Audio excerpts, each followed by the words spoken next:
Atteindre ses rêves, atteindre ses buts, est-ce à la portée de tous? Bonjour à tous et bienvenue sur ma chaîne.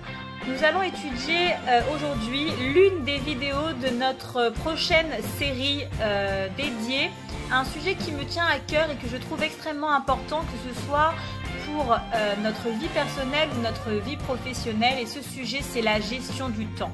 Nous allons essayer au fur et à mesure des vidéos de comprendre, d'essayer d'exploiter et surtout de s'approprier les différentes clés, les différentes habitudes des personnes qui ont réussi dans leur vie.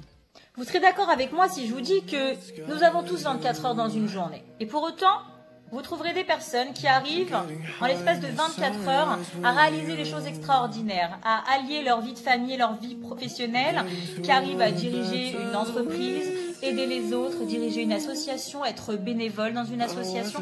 Et vous verrez d'autres personnes qui n'arrivent même pas à atteindre des tout petits buts dans leur petit travail en tant que salarié. Nous allons essayer de comprendre comment est-ce que cela est possible d'avoir deux types de personnes totalement différents. Des personnes ayant tous 24 heures dans leur propre journée et pour autant trouver des personnes extrêmement riches, des gens extrêmement pauvres et des personnes qui arrivent à s'accomplir et des personnes qui n'y arrivent pas du tout.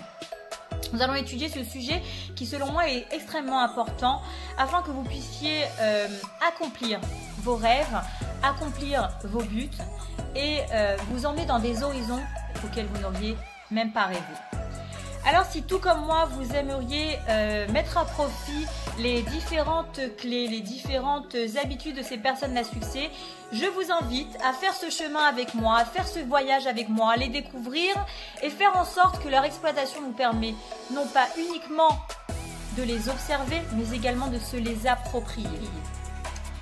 Il y a des grandes chances que vous soyez assis au fond de votre chaise ou au fond de votre canapé et que vous vous disiez « c'est bien mignon tout ça, mais moi j'y arrive pas.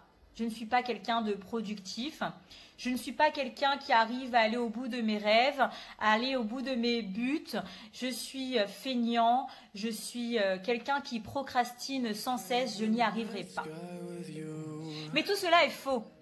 Tout cela est faux car il n'existe pas de personnes fainéantes ou il n'existe pas de personnes qui procrastinent.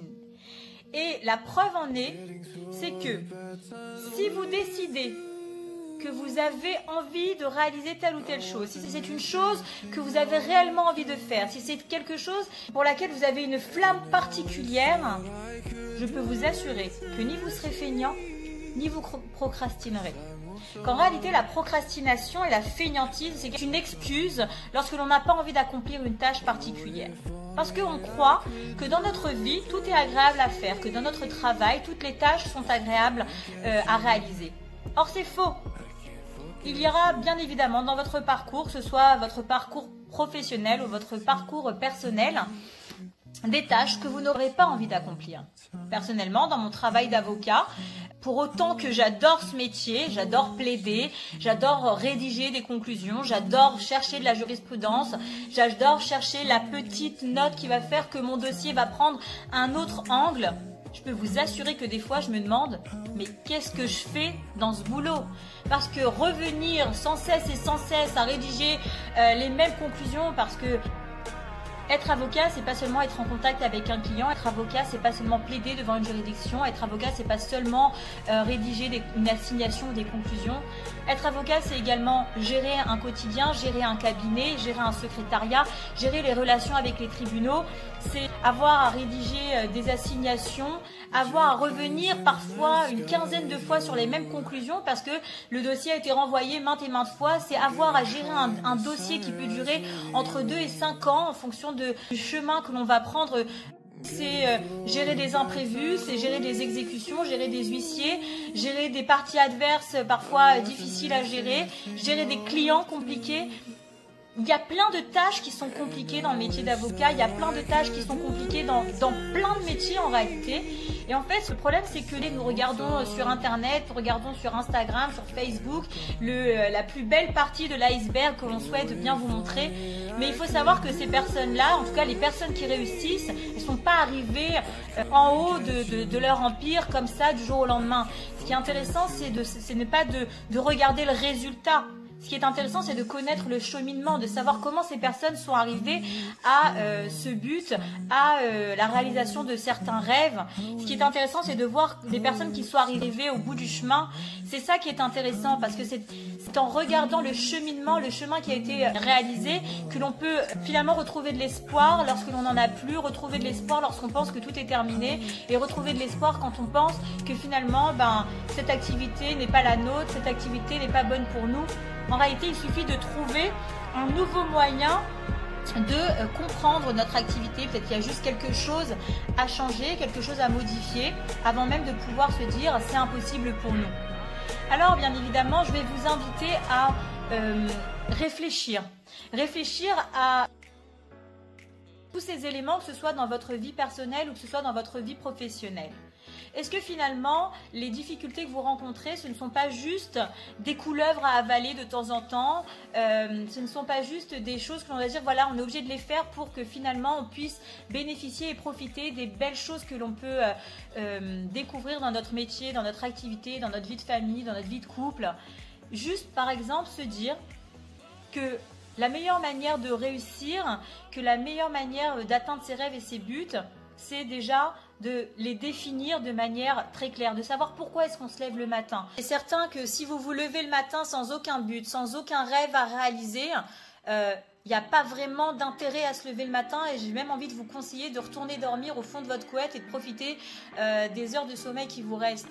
Mais si vous avez des buts, si vous avez des rêves que vous souhaitez atteindre, il ne faut pas s'arrêter uniquement parce que de temps en temps, il y a des marches qui sont difficiles à escalader, il y a des obstacles difficiles à franchir. C'est des choses qui sont dans le processus de la réalisation. Et des fois, un obstacle, c'est quelque chose qui est mis sur votre chemin pour vous montrer à quel point vous êtes bon, pour vous montrer à quel point vous pouvez être meilleur. Et si vous vous arrêtez justement au niveau de cet obstacle, ça se trouve, vous allez passer à côté d'une réalisation, à côté de la découverte d'un potentiel que vous n'aurez jamais cru possible et inimaginable. Ce que j'essaye de vous dire dans cette vidéo, c'est que rêver grand, atteindre ses rêves, ce n'est pas offert uniquement à une certaine quantité de personnes. Tout le monde peut réussir, tout le monde peut atteindre ses rêves. Il faut juste mettre en œuvre tout ce qui est en notre pouvoir pour le faire. Et c'est ce qu'on va étudier tout au long de ces vidéos pour justement comprendre la gestion du temps et savoir qu'en réalité, atteindre ses rêves, c'est quelque chose qui est à la portée de tous. Si vous avez des questions concernant ce sujet, je vous invite à le mettre en commentaire pour que je puisse prendre en considération dans la réalisation des autres vidéos. En tout cas, si vous avez aimé cette vidéo, je vous invite à la liker.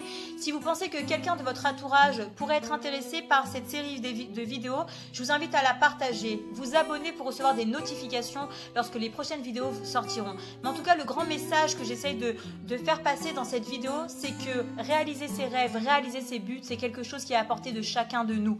De la même manière que nous pouvons avoir le feu, la rage pour accomplir des choses qui sont importantes pour nous, eh bien cela démontre qu'en réalité cette rage on peut aller la chercher pour chacun des rêves, pour chacun des buts que l'on peut se fixer.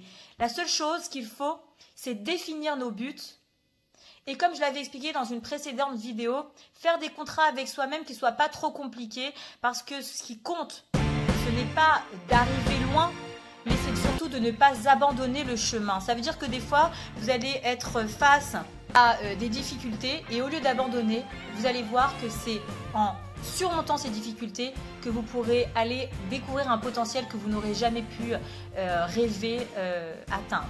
Dans les prochaines vidéos, nous verrons d'autres sujets tels que la gestion efficace du temps, comment définir ses préférences dans nos différentes activités pour pouvoir justement arriver au bout de ses rêves, au bout de ses missions. Ce sera un voyage assez intéressant et je vous invite à le faire avec moi. Je vous dis à très bientôt et surtout, portez-vous bien.